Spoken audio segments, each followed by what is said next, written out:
Students, my name is doctor Abhishek Garg MBBS from government medical college Firozabad. तो अपनी unit चल रही थी फॉरेंसिक ट्रोमेटोलॉजी, और फॉरेंसिक ट्रोमेटोलॉजी में अपन ने बात की थी sharp trauma injuries, blunt trauma injuries की, जिसमें हमने abrasion, contusion, laceration, incision, stab wound, chop wound, defence injuries, इन सब की बात कर ली थी ना। अब हम बात कर रहे हैं फ्रैक्चर्स की, यानी कि रीजनल इंजरीज की ना। तो हमने बोला भी था कि कोई ब्लंट ट्रोमा होता है, उसकी वजह से 4 तरीके की इंजरी हो सकती है: एब्रेजन, कंट्यूजन, लेसरेशन और फ्रैक्चर, है ना। तो अभी हम बात कर रहे हैं किसकी? फ्रैक्चर की। एब्रेजन, कंट्यूजन, लेसरेशन की बात हमने ब्लंट ट्रोमा इंजरी चैप्टर में कर ली थी, है ना। तो ध्यान रखना, रीजनल इंजरीज, है ना। रीजनल इंजरीज इसके नाम से ही समझ में आ रहा है कि किसी रीजन में होगी, किसी क्षेत्र विशेष में होगी ये इंजरी, है ना। तो ध्यान रखना है इस प्रकार से। रीजनल इंजरीज में हम सबसे पहले बात करेंगे इस प्रकार से स्कल फ्रैक्चर्स की बात करेंगे, मतलब इसमें तो हेड इंजरी यहाँ पे आती है। हेड इंजरी में 2 तरीके के फ्रैक्चर हो सकते हैं, 2 तरीके की इंजरी हो सकती है: क्लोज्ड हेड इंजरी और ओपन हेड इंजरी, है ना। क्लोज्ड हेड इंजरी, कोई हेड में ऐसी इंजरी हुई जिससे सिर आपका खुला नहीं हुआ, मतलब सिर खुला नहीं है, सिर आपका बंद है ना। तो ध्यान रखना, हेड अगर ओपन नहीं हुआ है तो जो ड्यूरामीटर होती है, आपको पता है मेनिंजेस की 3 लेयर्स होती है, मतलब ब्रेन में जो मेनिंजेस पड़ी होगी आपने, स्पाइनल कॉर्ड मेनिंजेस है ना, ड्यूरामीटर, अरेक्नोइड मीटर, पायामीटर। तो ध्यान रखना, ड्यूरामीटर इसमें क्या रहेगी? इंटैक्ट रहेगी, है ना। इंपैक्ट फोर्स लगा है लेकिन फिर भी ड्यूरामीटर क्या रहेगी? इंटैक्ट रहेगी, despite the impact force. Despite का मतलब इसके बावजूद, इंपैक्ट फोर्स लगने के बावजूद भी ड्यूरामीटर इंटैक्ट रहेगी अगर हेड अपना क्लोज्ड है तो ना। लेकिन अगर कोई ऐसी इंजरी हुई हेड में जिसमें हेड हो गया ओपन है, तो हेड ओपन हो गया तो अब ड्यूरामीटर भी क्या हो जाएगी? रप्चर हो जाएगी, और जो अपना ब्रेन है वो डायरेक्टली एक्सटर्नल एनवायरनमेंट के कॉन्टैक्ट में आ जाएगा, जिससे इन्फेक्शन के चांसेस बढ़ जाएंगे ब्रेन में ना। तो ध्यान रखना है इस प्रकार से कि ओपन हेड इंजरी में ड्यूरामीटर रप्चर हो जाती है तो एक्सपोज हो जाता है क्रेनियल स्पेस टू इन्फेक्शन ना। जो एक्सटर्नल एनवायरनमेंट के डायरेक्टली कॉन्टैक्ट में आ जाएगा तो क्रेनियल स्पेस में इन्फेक्शन होने के चांसेस बढ़ जाएंगे ना। फिर फोरेंसिक सिग्निफिकेंस क्या है? Rupture dura mater establish direct communication pathway between external environments and the brain parenchyma ना। सीधी सी बात है, ड्यूरामीटर इंटैक्ट है, अखंडित है, तो ब्रेन एक्सटर्नल एनवायरनमेंट के कॉन्टैक्ट में नहीं आएगा, इन्फेक्शन से बच जाएगा ना। लेकिन ड्यूरामीटर रप्चर हो गई तो ब्रेन डायरेक्टली एक्सटर्नल एनवायरनमेंट के कॉन्टैक्ट में आ गया तो इन्फेक्शन के चांसेस बढ़ जाएंगे, यहाँ पे ध्यान रखना इस प्रकार से। फिर मैकेनिज्म ऑफ फ्रैक्चर क्या आता है ना। भाई आप बोल रहे हो कि स्कल जो है आपका फ्रैक्चर हो सकता है, हेड इंजरी ओपन या क्लोज्ड हो सकती है, तो मैकेनिज्म क्या होती है ना। तो मैकेनिज्म इसमें हो सकता है तो डायरेक्ट इंपैक्ट मैकेनिज्म या फिर इनडायरेक्ट इंपैक्ट। डायरेक्ट इंपैक्ट का सीधा सा मतलब आपके सिर पर किसी ने वार किया हो, किसी ने चोट पहुंचाई हो सिर पर, या तो किसी आयरन रोड से या फिर बुलेट से या फिर रॉक पत्थर से ना। तो इन सब चीज़ों से किसी ने अगर सिर पर वार किया है, ब्लो मतलब वार करना, ब्लो किया है, तो अपन बात करें तो जो है क्या हो सकता है? स्कल फ्रैक्चर हो सकता है, जो है हेड आपका रप्चर मतलब इंजरी हो सकती है हेड में। और इनडायरेक्ट इंपैक्ट क्या हो सकता है? आप किसी ऊंचाई से गिर गए हो, फॉलिंग फ्रॉम ए हाइट, है ना। तो उसमें इनडायरेक्ट इंपैक्ट आ सकता है। तो डायरेक्ट इंपैक्ट में क्या होगा? सिर पर किसी ने वार कर दिया बुलेट से, किसी आयरन रोड से, हैवी रॉक से। और इनडायरेक्ट इंपैक्ट में क्या होगा? किसी फॉलिंग फ्रॉम ए हाइट, आप किसी ऊंचाई से गिर गए ना। तो डायरेक्ट इंपैक्ट में होगा क्या? फ्रैक्चर डिफॉर्मेशन डायरेक्टली जहां पर वार किया गया है वहीं पर फ्रैक्चर होगा इसमें ना। जबकि डायरेक्ट इंपैक्ट में अपन पढ़ेंगे स्कल बेस फ्रैक्चर में कि किस तरीके से आप गिर रहे हो उसके हिसाब से फ्रैक्चर होता है ना। डायरेक्ट इंपैक्ट में तो ऑब्वियस सी बात है, ऐसे वार किया गया तो यहीं पर फ्रैक्चर होगा उसमें, तो ध्यान रखना जहां वार किया जाता है वहीं पर फ्रैक्चर होता है। जबकि इनडायरेक्ट में अलग जगह भी हो सकता है फ्रैक्चर, तो ध्यान रखना इस प्रकार से। काउंटर कूप इंजरी पढ़ेंगे अपन ये चीज। अब बात कर रहे हैं स्कल फ्रैक्चर की, है ना। तो स्कल के अंदर 2 तरीके के फ्रैक्चर पढ़ेंगे। पहला स्कल बोल्ट का फ्रैक्चर होगा और फिर आएगा स्कल बेस फ्रैक्चर ना। तो स्कल बोल्ट का जो फ्रैक्चर होता है, जो सिर की ऊपरी भाग होता है, खोपड़ी का ऊपरी भाग, उसमें 6 फ्रैक्चर पड़ेंगे: fissure fracture, depressed fracture, gutter fracture, comminuted fracture, और आपका पिंग पोंग या बॉन्ड या इंडेंटेड फ्रैक्चर और सुचरल फ्रैक्चर ना। तो सबसे पहले हम बात कर रहे हैं किसकी? फिशर फ्रैक्चर की। तो फिशर फ्रैक्चर जो होता है ये most common type of skull fracture होता है ये। तो फिशर फ्रैक्चर में क्या होता है? कोई हैवी वेपन है और उसकी ब्रॉड स्ट्राइकिंग सरफेस है, मतलब कोई भारी हथियार है और उसकी जो सतह जो है जिससे वो वार करेगा वो काफी चौड़ी है। तो इसका बेस्ट एग्जांपल है कोई बड़ा पत्थर है, ब्रॉड रॉक्स, है ना। किसी बड़े पत्थर से कोई आपके सिर के ऊपर वार कर रहा है तो अपन बात करें क्या होगा? सिर के अंदर बहुत सारी दरारें पड़ जाएंगी स्कल के अंदर ना। दरार को क्या कहते हैं? फिशर। तो सिर के अंदर बहुत सारे फिशर्स, दरारें पड़ जाएंगी, तो एक डिफॉर्मेशन हो जाएगा स्कल का ना। तो general deformation of skull globe हो जाएगा और इस स्कल में आप देखोगे पतली पतली लाइनें दिखेंगी आपको ना। तो थिन फ्रैक्चर लाइन दिखेंगी running across the outer cortex with in displaced fragments, है ना। तो ध्यान रखना है स्कल के अंदर थिन लीनियर फ्रैक्चर लाइंस दिखती है स्कल के अंदर, और जनरल डिफॉर्मेशन एक बिगड़ जाती है आकृति स्कल की। तो कोई ब्रॉड स्ट्राइकिंग सरफेस का अगर वेपन है तो ये चीजें आपको देखने को मिलेगी। जबकि इसका उल्टा तो क्या मतलब? इसके जैसा एक और होता है डिप्रेस्ड फ्रैक्चर ना। उसमें क्या होता है कि कोई हैवी वेपन होता है लेकिन उसकी स्ट्राइकिंग सरफेस है। स्ट्राइकिंग सरफेस का मतलब जिससे वो चोट पहुंचाएगा वो वाली सतह, वो इसमें क्या होती है? नैरो होती है ना। तो इसका बेस्ट एग्जांपल है हैमर। हैमर में क्या होता है? हैमर हैवी भी होता है और उसकी स्ट्राइकिंग सरफेस भी नैरो होती है। तो उसमें क्या होगा? वो जहां पर चोट मारेगा वहां का हिस्सा, वो वाला सेगमेंट नीचे की तरफ धस जाएगा, है ना। तो ध्यान रखना है इस प्रकार से। तो यहाँ पे फ्रैक्चर मतलब सेगमेंट जो होगा ना वो इनवर्ड की डिस्प्लेस्ड हो जाएगा, तो डिस्प्लेस्ड इनवर्ड डिप्रेस्ड हो जाएगा। सारी बातें वही लिखी हुई है जो मैं बोल रहा हूँ, आप पढ़ लेना इनको। बाकी आप किसी भी कोचिंग मटेरियल यूज कर रहे हो सब में लिखी हुई है सारी बातें, है ना। तो ध्यान रखना है, मैंने क्या बोला कि फ्रैक्चर सेगमेंट अंदर की तरफ धस गया। जैसे मैंने हथौड़े से यहाँ पे वार किया तो इतना हिस्सा जो है वो अंदर की तरफ धस जाएगा ना। तो जितना हिस्सा जो फ्रैक्चर सेगमेंट अंदर की तरफ गया है उसका अगर पैटर्न हम देखें तो वो पैटर्न जो होता है हैवी वेपन की स्ट्राइकिंग सरफेस को रिप्रेजेंट करता है ना। आप उस पैटर्न को देख करके, फ्रैक्चर सेगमेंट के पैटर्न को देख करके अपने वेपन की स्ट्राइकिंग सरफेस के पैटर्न का अंदाजा लगा सकते हो ना। तो इसलिए डिप्रेस्ड फ्रैक्चर को सिग्नेचर फ्रैक्चर या फिर फ्रैक्चर एला सिग्नेचर भी कहते हैं, क्योंकि इसका पैटर्न जो होता है स्ट्राइकिंग सरफेस ऑफ वेपन के पैटर्न को रिप्रेजेंट करता है। और इसकी क्रिटिकल कॉम्प्लिकेशंस क्या हो सकती है, brain contusion, laceration, cerebral injuries वगैरह हो सकती हैं। इसमें मैनेजमेंट भी कर सकते हैं। इसका मैनेजमेंट में क्या करेंगे, अगर इंट्राक्रेनियल इंजरी प्रेजेंट है, मतलब जो फ्रैक्चर सेगमेंट एकदम अंदर तक गया है ब्रेन तक, तो इंट्राक्रेनियल इंजरी, क्रेनियम यानी ब्रेन के अंदर अगर इंजरी हुई है तो सर्जिकल एलिवेशन करना पड़ेगा, सर्जिकल इंटरवेंशन है। जो भी फ्रैक्चर सेगमेंट, जो भी हिस्सा स्कल का नीचे बैठ गया उसको सर्जरी करके ऊपर उठाना पड़ेगा। लेकिन अगर इंट्राक्रेनियल इंजरी नहीं हुई है तो कंजर्वेटिव मैनेजमेंट देंगे, मतलब बिना ऑपरेशन के इलाज हो जाएगा। कंजर्वेटिव मैनेजमेंट मतलब बिना ऑपरेशन के इलाज हो जाएगा उसमें। तो surgical elevation of the depressed bone fragments, जबकि इसमें प्रेशर मॉनिटरिंग सपोर्टिव केयर दे दिया जाएगा। ध्यान रखना इस प्रकार से। अब अपन बात कर रहे हैं तीसरा फ्रैक्चर, कम्युनिटेड फ्रैक्चर है ना। ये एक तरीके से कॉम्प्लिकेशन है फिशर फ्रैक्चर की, डिप्रेस्ड फ्रैक्चर की। फिशर फ्रैक्चर में तो मैंने क्या बोला, कोई भारी वस्तु है और उसकी चौड़ी सतह है मारने वाली, तो उसने मारा आपके सिर के ऊपर, तो अपन बात करें तो क्या हुआ, बहुत सारी दरारें पड़ गई सिर पर, है ना। और जबकि डिप्रेस्ड फ्रैक्चर में तो क्या था कि वो सतह चौड़ी नहीं है, तो उसने मारा तो वो हिस्सा नीचे की तरफ बैठ गया ना। इसमें क्या होता है, रिपीटेड ब्लोस किए जाते हैं, बार बार मारे ही जा रहा है आपके को ये ना। तो अपन बात करें तो टूट ही जाएगा एकदम, स्कल पूरा टुकड़े टुकड़े हो जाएंगे स्कल के, है ना। तो कम्युनिकेट वर्ड का मतलब ये होता है बहुत सारे टुकड़े कर देना, चूरा चूरा बना देना उसको। तो इसमें क्या होगा, multiple fracture lines, multiple fracture segments दिखेंगे। तो इसको मोजेक फ्रैक्चर या स्पाइडर वेब फ्रैक्चर्स भी कहते हैं। एक मकड़ी का जाल जैसा कुछ, मतलब अपन कह सकते हैं, कुछ समझ में नहीं आएगा मतलब कौन सी क्या फ्रैक्चर लाइन है, एक जाल सा बन जाएगा यहाँ पे, ध्यान रखना इस प्रकार से। तो एक कॉम्प्लिकेशन होती है किसकी, फिशर फ्रैक्चर की, डिप्रेस्ड फ्रैक्चर की। और इसमें कोई डिस्प्लेस्ड सेगमेंट नहीं दिखता आपको ना। डिप्रेस्ड फ्रैक्चर में तो क्या हो रहा था, एक जो है डिस्प्लेस्ड सेगमेंट दिख रहा था, मतलब यहाँ पर हमारा तो एक ये वाला हिस्सा नीचे की तरफ डिस्प्लेस्ड हो गया ना, खिसक गया। तो लेकिन इसमें नहीं दिखता कोई भी डिस्प्लेस्ड सेगमेंट, ध्यान रखना इस प्रकार से ना। अब बात करते हैं सुचरल या डायस्टेटिक फ्रैक्चर्स की ना। आपको पता होगा कि स्कल में जो बोन्स होती हैं, फ्रंटल, पैराइटल, टेम्पोरल, ऑसिपिटल, इनके बीच में आपस में सुचर्स जॉइंट पाए जाते हैं ना।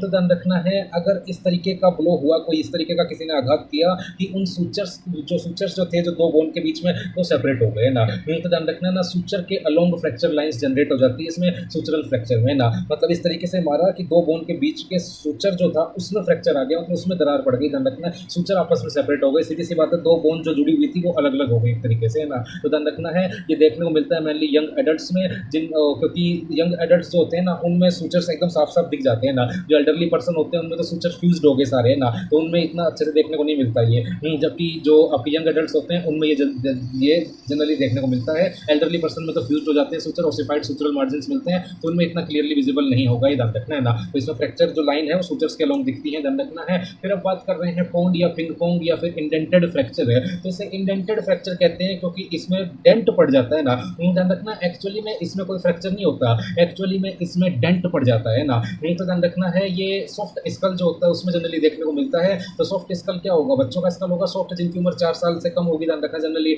उनका स्कल इलास्टिक प्लाइबल होता है, ध्यान रखना ना।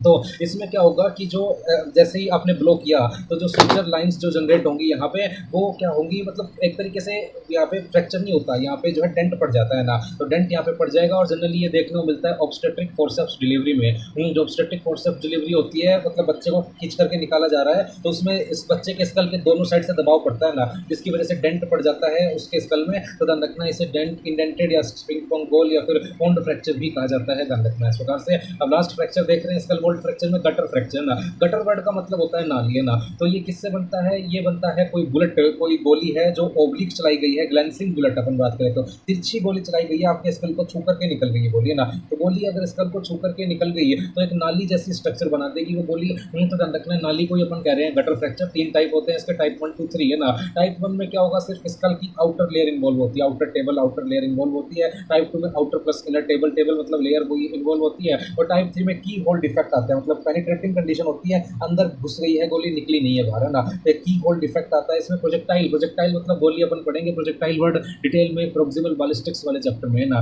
तो प्रोजेक्टाइल का मतलब जो गोली जो निकली है बुलेट बंदूक से, तो पेनिट्रेट्स करेगी स्कल को एक स्मॉल एरिया में, क्रिएटिंग ए डिस्टिंक्टिव की होल कॉन्फिगरेशन है, एक चाबी जैसा छेद बन जाएगा। कुछ ध्यान रखना है, वहाँ पे जैसे जो लॉक होता है ताला, उसमें छेद बना होता है ना चाबी के लिए, ऐसा यहाँ पे छेद बन जाता है स्कल में, ध्यान रखना इस प्रकार से। तो ये गटर फ्रैक्चर है, की होल डिफेक्ट आता है इसमें। अभी तक हमने बात की स्कल बोल्ट फ्रैक्चर की, है ना। अब हम बात कर रहे हैं किसकी, स्कल बेस फ्रैक्चर की। तो स्कल बेस फ्रैक्चर में दो पढ़ेंगे, एक रिंग फ्रैक्चर आता है और एक हिंज फ्रैक्चर आता है ना। तो पहले बात कर रहे हैं रिंग फ्रैक्चर की। रिंग फ्रैक्चर में क्या होता है, मतलब ये स्कल के बेस का फ्रैक्चर है। अभी तक तो स्कल ऊपर से टूट रहा था, अभी नीचे से टूटेगा स्कल, है ना। तो स्कल में क्या कहाँ चले गया, तो स्कल का जो बेस का फ्रैक्चर होता है उसमें क्या होता है, ध्यान रखना है कि दो तरीके से, दो वजह से हो सकता है ना। एक तो सिर पर कोई भारी सामान गिर गया हो उस वजह से हो सकता है, एक आप किसी ऊंचाई से गिर गए हो तो हो सकता है ना। तो अगर आप फॉलिंग फ्रॉम में हाइट का केस है, ऊंचाई से आप गिरे हो, तो उसमें दो कंडीशन हो सकती है, या तो आप पैरों के बल गिरे हो, लैंड्स ऑन फिट, या फिर आप गिरे हो बटक के बल, अपन बात करें ना।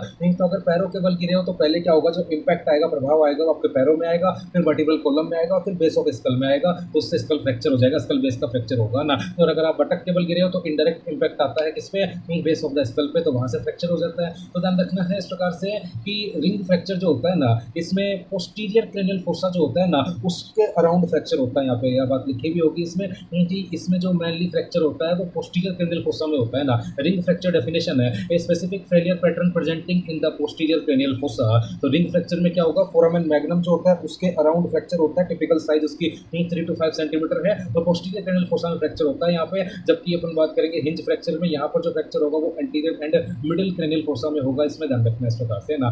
तो रिंग फ्रैक्चर किस वजह से हुआ, या तो आप हाइट से गिर गए तब हुआ, या फिर आप फिर जो है किसी कोई भारी सामान गिर गया तब हुआ ना। तो पोस्टीरियर क्रेनियल फोसा में इसमें फ्रैक्चर होता है, रिंग लाइक बन जाता है फ्रैक्चर में, इसलिए इसको रिंग फ्रैक्चर बोल रहे हैं। ध्यान रखना फोरामेन मैग्नम के अराउंड होता है वो फ्रैक्चर। तो ये सारी लाइनें वही हैं जो मैंने बोली हैं, अभी ध्यान रखना ना। तो अब बात करेंगे हिंज फ्रैक्चर की। इसमें हिंज फ्रैक्चर में क्या होता है ना, ये हिंज फ्रैक्चर 3 तरीके का होता है, टाइप 1, 2, 3 ना। पहले में क्या होगा, साइड में इम्पैक्ट टू द हेड, तो ध्यान रखना है हेड, और उसमें भी बात करें तो मिडिल क्रेनियल फोसा में, है ना। तो साइड में इम्पैक्ट आ गया मिडिल क्रेनियल फोसा में, तो उससे मिडिल क्रेनियल फोसा में फ्रैक्चर आएगा। दूसरे में क्या है, पोस्टीरियर इम्पैक्ट आएगा कोई, और तीसरे में क्या है, एंटीरियरली इम्पैक्ट आएगा एंटीरियर क्रेनियल फोसा में ना। तो पहले में क्या है, मिडिल क्रेनियल फोसा में इम्पैक्ट आ रहा है, दूसरे में आपका पोस्टीरियर इम्पैक्ट आ रहा है, और तीसरे में एंटीरियर क्रेनियल फोसा में इम्पैक्ट आ रहा है, ध्यान रखना है।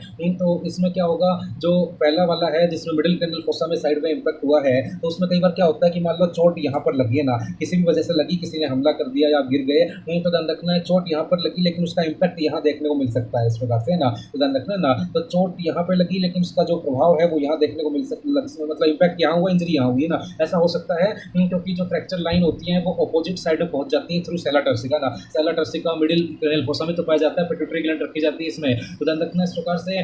पैथोग्नोमोनिक क्लिनिकल आइडेंटिफायर, पैथोग्नोमोनिक मतलब डिजीज जो होगी, तो नोडिंग फेस साइन यहाँ पर देखने को मिलता है ना। नोडिंग फेस साइन का मतलब होता है abnormal mobility of the base of skull, जो आपका बेस ऑफ स्कल है उसकी एबनॉर्मल हाइपर मोबाइल हो जाएगा, वो ध्यान रखना इस प्रकार से। Base of skull generally mobile नहीं होता ना, लेकिन यहाँ पे hyper mobile base of skull हो जाएगा, ध्यान रखना है इस प्रकार से। लेस मोबाइल होता है तो हाइपर मोबाइल हो जाएगा, इसमें ध्यान रखना है। तो इसको मोटरसाइकिलिस्ट फ्रैक्चर भी कहा जाता है, क्योंकि रोड ट्रैफिक एक्सीडेंट में लेटरल हेड इंपैक्ट ज्यादा देखने को मिलता है ना। भाई रोड ट्रैफिक एक्सीडेंट हुआ, जनरली ऐसे गिरता है ना वो मोटरसाइकिल चलाने वाला, जनरली इस साइड इंपैक्ट आता है और फ्रैक्चर लाइंस पहुंच जाती है सेला टर्सिका के थ्रू दूसरी साइड में ना। तो रोड ट्रैफिक एक्सीडेंट में जनरली देखने को मिलता है, इसलिए मोटरसाइकिलिस्ट फ्रैक्चर कहते हैं। नोडिंग फेस साइन इसमें जनरेट होता है, जिसमें हाइपर मोबाइल हो जाता है base of skull, abnormal movement होती है ये बेस ऑफ स्कल की, और ऑपोजिट साइड फ्रैक्चर लाइंस पहुंच जाती है ना। अब बात कर रहे हैं पपेज रूल की, तो ध्यान रखना ring fracture posterior cranial fossa में, hinge fracture anterior and middle cranial fossa में, है ना। और ध्यान ही रखना है इस प्रकार से, भाई अगर पोस्टीरियर इम्पैक्ट भी होगा ना, वो भी पोस्टीरियर से एंटीरियर क्रेनियल फोसा में आ जाता है इसमें, इसलिए इसमें पोस्टीरियर क्रेनियल फोसा नहीं बोलते हैं हिंज फ्रैक्चर में, एंटीरियर और मिडिल ही बोलते हैं ना। फिर पपेज रूल क्या कहता है, पपेज रूल एक इंटरेस्टिंग रूल है।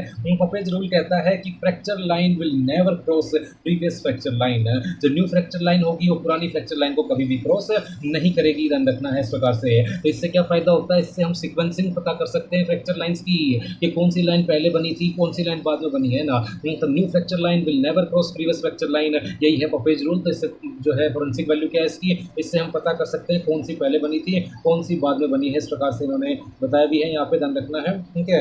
तो applicable to all skull fracture despite the mechanism of injury, है ना। तो ये जितने भी स्कल फ्रैक्चर होता है सब पर लागू होता है, ये मैकेनिज्म ऑफ इंजरी पर डिपेंड नहीं करता, ध्यान रखना है इस प्रकार से, है ना। तो ध्यान रखना ना, तो जो भी मैकेनिज्म ऑफ इंजरी से फ्रैक्चर हुआ हो उससे फर्क नहीं पड़ता पपेज रूल को, केवल किससे, मतलब ये क्या कहता है कि नई फ्रैक्चर लाइन पुरानी को क्रॉस नहीं करेगी, है ना। तो ये एप्लीकेबल होता है all type of skull fracture पे, मैकेनिज्म ऑफ इंजरी पर ये डिपेंड नहीं करता, ध्यान रखना है। Highly applicable to all categories of cranial fractures, ध्यान रखना है इस प्रकार से, है ना।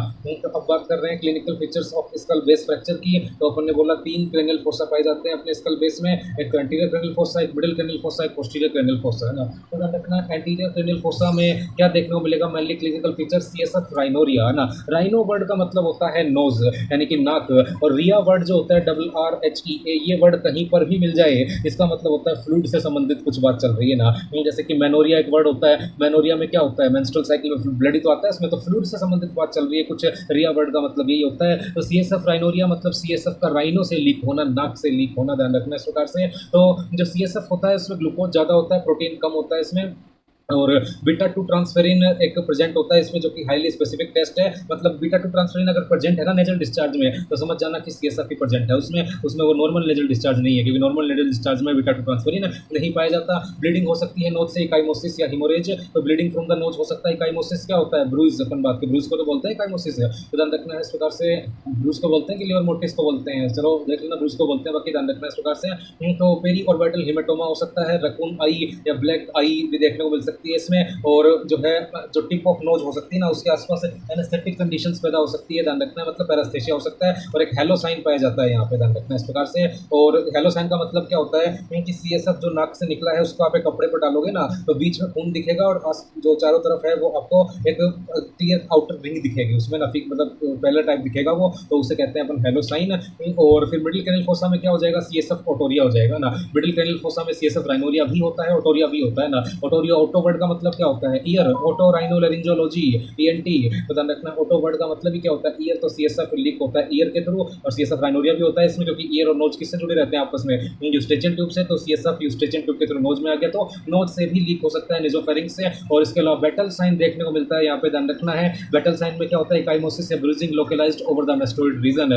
जो मेस्टोइड रीजन होता है उसमें आपको ब्रूज देखने को मिलेगा, यहाँ पे नीला नीला देखने को मिलेगा, तो वो बैटल साइन होता है। हीमोटिम्पेनम एक प्रेजेंट हो सकता है। हीमो मतलब ब्लड, टिम्पेनिक मतलब टिम्पेनिक मेम्ब्रेन, तो जो ब्लड होता है वो टिम्पेनिक मेम्ब्रेन के पीछे क्लॉट हो सकता है, जमा हो सकता है, तो उसे कहते हैं हीमोटिम्पेनम। इसके अलावा फेशियल नर्वोपाल्सी, बेल्स पाल्सी आपको देखने को मिल सकती है। और सीएसएफ फ्लूइड लो प्रोटीन हाई ग्लूकोज होता है कंपेयर टू इन्फ्लामेटरी सिक्रेशन से। तो जो नॉर्मल इन्फ्लामेटरी सिक्रेशन होते हैं उनमें उल्टा होता है, ग्लूकोज कम प्रोटीन ज़्यादा, लेकिन इसमें ग्लूकोज ज़्यादा है प्रोटीन कम है, सीएसएफ की पहचान होती है ये। और जो पोस्टीरियर कैनल फोसा है जिसमें कोई भी फ्लूइड जो होता है वो लीकेज एब्सेंट होता है, और बोगी स्वेलिंग पाई जाती है अपर नेक रीजन में। बोगी का मतलब स्पंजी दलदली स्वेलिंग पाई जाएगी अपर नेक रीजन में, और लोअर कैनल नर्व डेफिसिट्स हो सकते हैं इसमें। और बोगी स्वेलिंग इंडिकेट्स करती है सबक्यूटेनियस कूलिंग ऑफ फ्लूइड या ब्लड, है ना। तो सबक्यूटेनियस रीजन में जमा हुआ है ब्लड, उससे बोगी स्वेलिंग क्रिएट हो रही है, ध्यान रखना है ना। अब लास्ट टॉपिक है अपना कूप एंड काउंटर कूप इंजरी, उसके बाद एमसीक्यूज अगले लेक्चर में देखेंगे।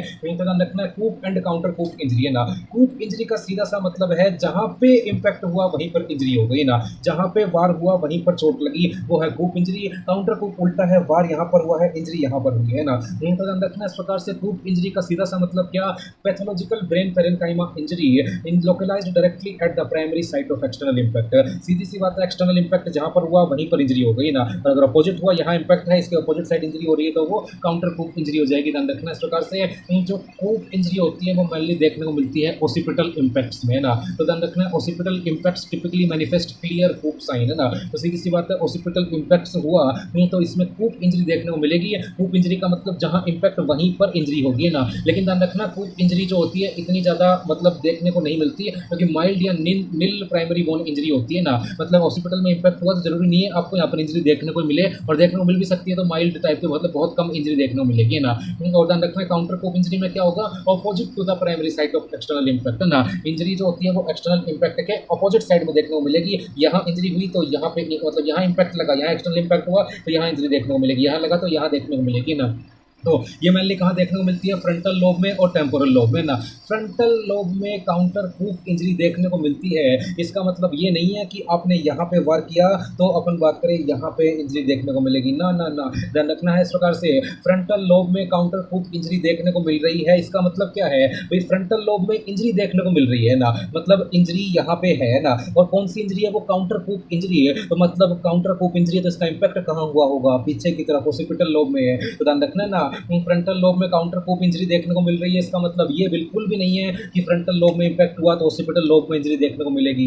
इसका मतलब है कि ऑसिपिटल लोब में इंपैक्ट हुआ तो फ्रंटल लोब में इंजरी देखने को मिलेगी। इस वर्ड को थोड़ा ध्यान से देखना, कंफ्यूजिंग करता है ये। फ्रंटल लोब में काउंटर कूप इंजरी देखने को मिल रही है, मतलब फ्रंटल लोब में पहले देखो इंजरी मिल रही है ना, कौन सी टाइप की इंजरी मिल रही है, कॉन्ट्री कूप ना, तो काउंटर कूप कॉन्ट्री कूप एक ही बात है। तो ध्यान रखना है काउंटर कूप इंजरी का मतलब क्या है कि इंपैक्ट यहाँ ना होकर दूसरी साइड हुआ होगा ना। तो फ्रंटल लोब में काउंटर कूप इंजरी या टेम्पोरल लोब में काउंटर कूप इंजरी का मतलब है कि इनमें इंपैक्ट यहाँ ना होकर के इनके ऑपोजिट साइड हुआ होगा। फ्रंटल लोब में काउंटर कूप इंजरी मतलब ऑसिपिटल लोब में इंपैक्ट, टेम्पोरल लोब में काउंटर कूप इंजरी तो इस साइड वाले में तो इसमें इंपैक्ट हुआ होगा, इसमें तो इसमें इंपैक्ट हुआ होगा, ध्यान रखना है इस प्रकार से। तो occipital lobe is rarely a site of countercopulation because the posterior inner skull is surface is smooth, है ना। तो फ्रंटल लोब और टेम्पोरल लोब होते हैं, इनकी सरफेस जो होती है रफ होती है, इसलिए इनमें इंजरी के चांसेस ज्यादा होते हैं, इसलिए काउंटर कूप इंजरी इनमें ज्यादा देखने को मिल रही है। ऑसिपिटल में सरफेस जो होती है स्मूथ होती है ऑसिपिटल लोब की, इसलिए हमने बोला उसमें कूप इंजरी भी नहीं देखने को मिलेगी, जनरली माइल्ड या नील टाइप की होती है, नील मतलब कुछ भी नहीं है ना। तो स्मूथ सरफेस की वजह से ऑसिपिटल लोब में इंजरी देखने को नहीं मिलती, जबकि रफ सरफेस की वजह से फ्रंटल एंड टेम्पोरल में देखने को मिलती है ना। ध्यान रखना है क्लियर प्रेजेंटेशन की बात करें तो कोई अगर बच्चा जिसकी उम्र 3 साल से कम है तो उसमें जो है ये शायद टाइपिंग मिस्टेक हो गई, डॉलर का साइन आ गया इसमें, तो इसमें आप देख लेना ना। कोई भी बच्चा है जिसकी उम्र 3 साल से कम है उसमें जो है देखने को नहीं मिलती generally coup and counter coup injury, है ना। तो ध्यान रखना है इस प्रकार से। तो जो रेयर होती है मतलब 3 साल से कम बच्चों में, और इसके अलावा movement classically observe during falls when head is in mobile moving state, है ना। और कब देखने को मिलेगी ये तब देखने को मिलती है जब हेड आपका मोबाइल हो ना। मान लो आपने हेड एक सॉलिड ऑब्जेक्ट से टिका करके रखा है, दीवार से टिका कर रखा है, और फिर यहाँ पर इंपैक्ट हुआ, तो अब कूप एंड काउंटर कूप इंजरी देखने को नहीं मिलेगी, अब तो सीधा फ्रैक्चर आएगा, ठीक है ना। अरे जब हेड आपका एक साइड से फिक्स हो गया, इधर से किसी ने प्रहार किया तो अब तो फ्रैक्चर होगा, सीधा डिप्रेस्ड फ्रैक्चर हो सकता है, कोई फ्रैक्चर हो सकता है ना। ध्यान रखना ये तब देखने को मिलती है जब मोबाइल हो, आपका हेड गतिशील हो ना, तो तभी देखने को मिलेगी। ये फिक्स्ड होगा तो फ्रैक्चर ही देखने को मिलेगा उसमें तो ना। और कौन सी थ्योरी है जो समझाती है इनको कूप एंड काउंटर कूप इंजरी को, स्ट्रक हुक थ्योरी जो होती है इनको एक्सप्लेन करती है, वैक्यूम थ्योरी, ध्यान रखना इस प्रकार से। और negative pressure zone at opposite pole, है ना। तो ध्यान रखना coup and counter coup injury जो होती है वो सिर्फ स्कल में ही देखने को नहीं मिलती है, स्कल के अलावा लीवर, लंग्स और स्प्लिन में भी देखने को मिल सकती है, तो ध्यान रखना है इस प्रकार से। ट्रेजेक्टरी मैट्रिक्स इन्होंने बता रखी है। सबसे पहला scenario A, strike to the occipital lobe, है ना। ऑसिपिटल लोब पे किसी ने मार दिया ना, अब देखना जरा ऑसिपिटल लोब पे मारा, ऑसिपिटल लोब पे इंपैक्ट हुआ है, ऑसिपिटल में क्या देखने को मिलती है, कूप इंजरी है। तो और इसके अलावा काउंटर कूप इंजरी कहाँ देखने को मिल सकती है, फ्रंटल लोब में। तो ध्यान रखना है ऑसिपिटल लोब पे इंपैक्ट हुआ, अब इसमें दो इंजरी जनरेट होगी, एक कूप और एक काउंटर कूप, है ना। कूप कहाँ पर जनरेट होगी, ऑसिपिटल में, जो कि हो सकती है जनरेट, बिल्कुल हो सकती है, हमने बोला भी था ऑसिपिटल में कूप इंजरी हो सकती है, लेकिन वो माइल्ड या नील टाइप की होती है, तो ध्यान रखना है हम उसको इग्नोर ही कर देते हैं कि हॉस्पिटल में कूप जनरेट हुई है एक्चुअल में, लेकिन उसको इग्नोर कर दिया, बहुत माइल्ड या नील टाइप की है ना। लेकिन काउंटर कूप कहाँ जनरेट होगी, इसकी फ्रंटल में। अरे फ्रंटल की तो सरफेस रफ होती है, उसमें तो हाई चांसेस होते हैं काउंटर कूप इंजरी के, तो इसमें रिजल्ट क्या आएगा, severe counter coup injury generate होगी फ्रंटल लोब में, ध्यान रखना है ना। ये बात समझ में आ गई है। पहली कंडीशन, दूसरी कंडीशन देखते हैं एक बार, ध्यान रखना है ब्लो या स्ट्राइक हुआ फ्रंटल लोब में ना, फ्रंटल लोब में किसी ने मारा, अब दो कंडीशन, पहला कूप और दूसरा काउंटर कूप, है ना। फ्रंटल लोब में कूप इंजरी नहीं होती, काउंटर कूप आएगी सीधे ना। काउंटर कूप का मतलब अब हॉस्पिटल में जाएगा, यहाँ पे हॉस्पिटल में काउंटर कूप नहीं होती क्योंकि सरफेस इसकी स्मूथ होती है, तो अब इसमें no counter coup injury in the occipital lobe due to smooth inner surface, so configuration of the smooth surface configuration of posterior fossa, तो इसमें जनरली इंजरी इसमें देखने को नहीं मिलेगी, है ना। तो कूप इंजरी हो सकती है थोड़ी बहुत फ्रंटल लोब में, बाकी काउंटर कूप तो नहीं मिलेगी इसमें ना। और ब्लो थोड़ी बहुत, वो भी ज़्यादा नहीं है ना। ध्यान रखना है blow strike to the temporal lobe to produce a counter coup injury in the contralateral temporal lobe और the contralateral surface of ipsilateral lobe, है ना। तो क्या ये सारे केस समझ में आ गए भाई। मेन बात क्या, सबसे पहले क्या हुआ, ऑसिपिटल लोब पे किसी ने प्रहार कर दिया, तो ऑसिपिटल, अब दो कंडीशन है, तो कूप या काउंटर कूप। कूप कहाँ पे होगी, ऑसिपिटल लोब में ही, तो वो हो सकती है लेकिन वो माइल्ड या नील टाइप की होगी, तो उसको हमने इग्नोर कर दिया ना। अब होगी इससे काउंटर कूप, तो काउंटर कूप कहाँ पे होगी, फ्रंटल लोब में, तो काउंटर कूप इंजरी देखने को मिलेगी फ्रंटल लोब में, ना। तो फ्रंटल लोब में इंजरी हो गई, यहाँ पे इंपैक्ट होने से, है ना। अब दूसरी कंडीशन क्या, यहाँ पे इंपैक्ट हुआ, यहाँ पे किसी ने प्रहार किया फ्रंटल लोब में, तो अब इसकी दो कंडीशन, या तो कूप या फिर काउंटर कूप।